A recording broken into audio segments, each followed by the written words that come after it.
ನೀವು mutual ಫಂಡ್ಸಲ್ಲಿ SIP ಮಾಡ್ತಾ ಇದ್ದೀರಾ? ಹಾಗಾದರೆ ₹200 ಹೆಚ್ಚಿಗೆ ಇನ್ವೆಸ್ಟ್ ಮಾಡೋದ್ರಿಂದ ನಿಮ್ಮ ಪ್ರಾಫಿಟ್ಸ್ ಡಬಲ್ ಆಗುತ್ತೆ.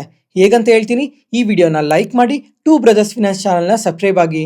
ನೀವು ಪ್ರತಿ ತಿಂಗಳು 2,000 SIP ಮಾಡ್ತಾ 12% ಬೆಳೆದ್ರೆ ನೆಕ್ಸ್ಟ್ 5 ವರ್ಷಕ್ಕೆ ನಿಮ್ಮ ಇನ್ವೆಸ್ಟ್ಮೆಂಟ್ 1,62,000ಕ್ಕೆ ರೀಚ್ ಆಗಿರುತ್ತೆ. ಅದೇ 10 ವರ್ಷಕ್ಕೆ 4,48,000ಕ್ಕೆ ರೀಚ್ ಆಗಿರುತ್ತೆ. 20 ವರ್ಷಕ್ಕೆ 18 ಲಕ್ಷಕ್ಕೆ ರೀಚ್ ಆಗಿರುತ್ತೆ. ಅದೇ 30 ವರ್ಷಕ್ಕೆ 61 ಲಕ್ಷಕ್ಕೆ ರೀಚ್ ಆಗಿರುತ್ತೆ. ಅದೇ ನೀವು ಇವಾಗ ಸ್ಟೆಪ್ ಅಪ್ SIP ಮಾಡಿದ್ರೆ, ಅಂದರೆ ಈ 2,000 ಜೊತೆಗೆ ಪ್ರತಿ ವರ್ಷ ₹200 ಹೆಚ್ಚಿಗೆ ಇನ್ವೆಸ್ಟ್ ಮಾಡೋದ್ರಿಂದ ನೆಕ್ಸ್ಟ್ 5 ವರ್ಷಕ್ಕೆ ನಿಮ್ಮ ಇನ್ವೆಸ್ಟ್ಮೆಂಟ್ 1,92,000ಕ್ಕೆ ರೀಚ್ ಆಗಿರುತ್ತೆ. ಅದೇ 10 ವರ್ಷಕ್ಕೆ 6,53,000ಕ್ಕೆ ರೀಚ್ ಆಗಿರುತ್ತೆ. 20 ವರ್ಷಕ್ಕೆ 37 ಲಕ್ಷಕ್ಕೆ ರೀಚ್ ಆಗಿರುತ್ತೆ. ಅದೇ 30 ವರ್ಷಕ್ಕೆ 1,60,00,000ಕ್ಕೆ ರೀಚ್ ಆಗಿರುತ್ತೆ. ಇವಾಗ ನಾರ್ಮಲ್ SIP ಮಾಡಿದ್ರೆ ಬರೀ 61 ಲಕ್ಷ ಇತ್ತು.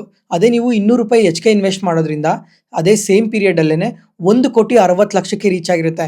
ಅದಕ್ಕೋಸ್ಕರ ಎಂದೇ ಆಗಲಿ ಮ್ಯೂಚುವಲ್ ಫಂಡ್ಸಲ್ಲಿ ಇನ್ವೆಸ್ಟ್ ಮಾಡೋರು ಸ್ಟೆಪ್ ಅಪ್ SIP ಮಾಡಿ. ಮತ್ತು ಈ ಸ್ಟೆಪ್ ಅಪ್ SIP ಯಾವ ಥರ ಮಾಡೋದು ಅಂತ ಪಾರ್ಟ್ 2 ಅಲ್ಲಿ ತಿಳಿಸ್ಕೊಡ್ತೀನಿ. Thank you.